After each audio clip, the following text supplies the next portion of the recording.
Hey everybody, thank you for joining me.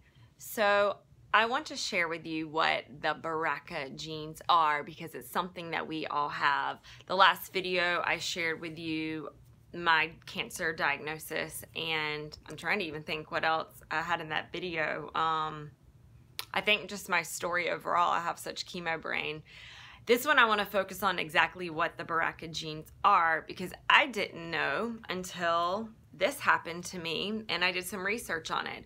So BRCA1 and BRCA2, BRCA, which BR stands for breast, the CA stands for cancer, breast cancer 1 and 2 are genes that we all have, men and women. We both have the Baraka genes.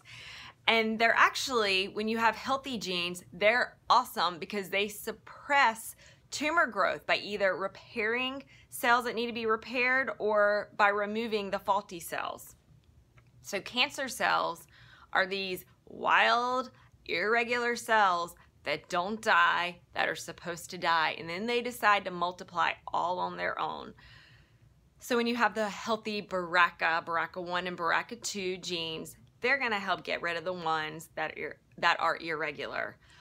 So in my family, there is a mutation or a broken gene, and my dad passed it on to me. So your parents have to have the mutation. They already have the BRCA1 and BRCA2 genes. You do too. Everyone does.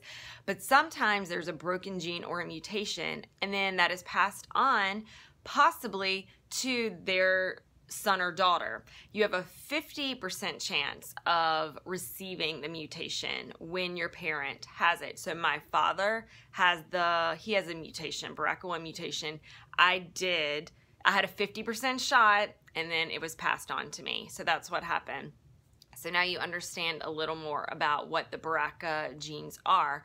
As far as breast cancer goes, statistics show that 1 in 8 women are going to get breast cancer, with or without the gene, 1 in 8 women.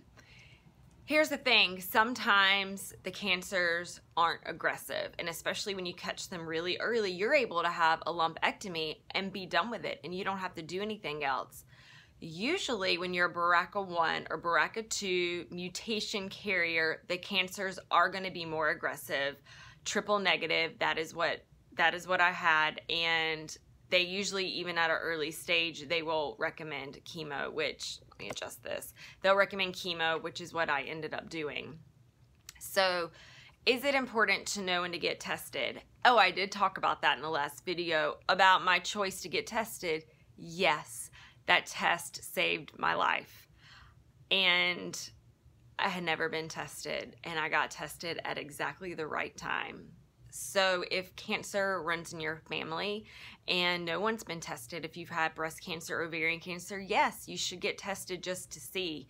The reason it's good to get tested because they will start you'll start having screening appointments before you're even 40. They'll do mammograms, MRIs, ultrasounds, whatever the plan is.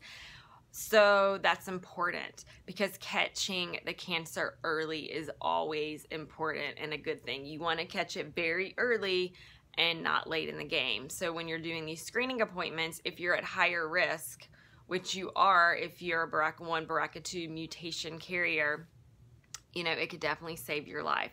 So that is what I want to share with you. Also, in some research that I've done, your risk of getting cancer, whether you're a BRCA mutation carrier or not, can be reduced by living a healthy lifestyle. And that is no alcohol, no cigarettes, eating very healthy.